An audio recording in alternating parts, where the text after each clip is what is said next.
when one spouse isn't financially informed and the other makes their living at it. Are you putting me on the spot, Judy? No, never.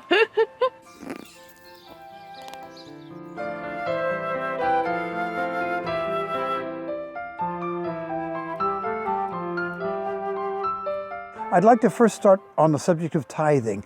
Now, first of all, if we tithe, that means that we revere the place where it comes from. In other words, God is the giver of all good gifts, including eternal salvation.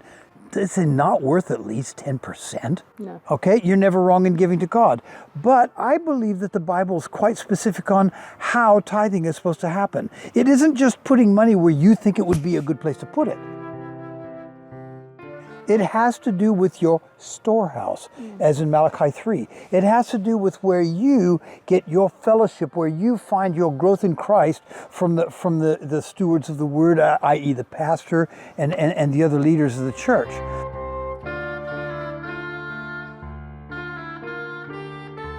So if you're just putting your money wherever you want, to me, I think that's a little dodgy. I think putting your money in your storehouse, in other words, your church. But also, tithing is very, very important, I think, because it shows gratitude and it shows reverence. Well, would you put your store in your neighbor's barn? Well, no, I wouldn't actually. Now, Judy's going to tell us how she has organized our accounts from day one of our marriage. Yeah. Well, to start with, we decided early on that we wanted to have joint accounts because it's far easier to manage. If we're living in one house and we are buying our groceries and paying the electric bill and all of those things, to have them bits and pieces taken out of his account and her account it's just bitty, and you can't control it. And I am a person who likes to have my finger on the pulse, and I like to be able to see what is the whole picture at any particular time. The reason why I didn't want to have separate accounts is because I believe we are no longer independent, we are codependent. And that's what marriage is. I think we're codependent on each other. And if I have my own account and she has her own account, then it doesn't represent to me what joint accounts are. Now, let's take Benzer and Sandra's example. Now, they had separate accounts that they fed into another central account where they paid their bills, if I understood how they explained it well. That's fine. And everybody has to make those decisions. Codependent status of being married is best represented by joint accounts. What if I was the owner of a company?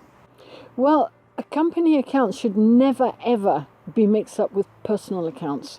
Okay. So if you owned a company, you should have a company account. Okay. And the finances for that company account should be kept in that account separate. So you would still go joint accounts and then a separate company account for the account. business Yeah, they expenses. should. Those two things should never ever be muddled up. You can get into all kinds of trouble. Have you seen problems in this area Well, from other couples? Quite often with sole traders. Oh, good. Okay. Small people who.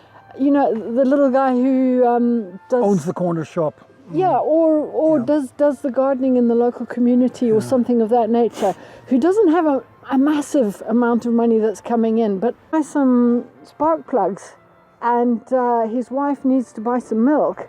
Yeah, and there's enough money for the milk, but not the spark plugs. Yeah. But if you don't have the spark plugs, you can't buy the milk. So there needs to be a separation between business accounts and marriage Most accounts decidedly. and joint accounts. Yes. Okay. Well, thanks. I hope that's been helpful to you.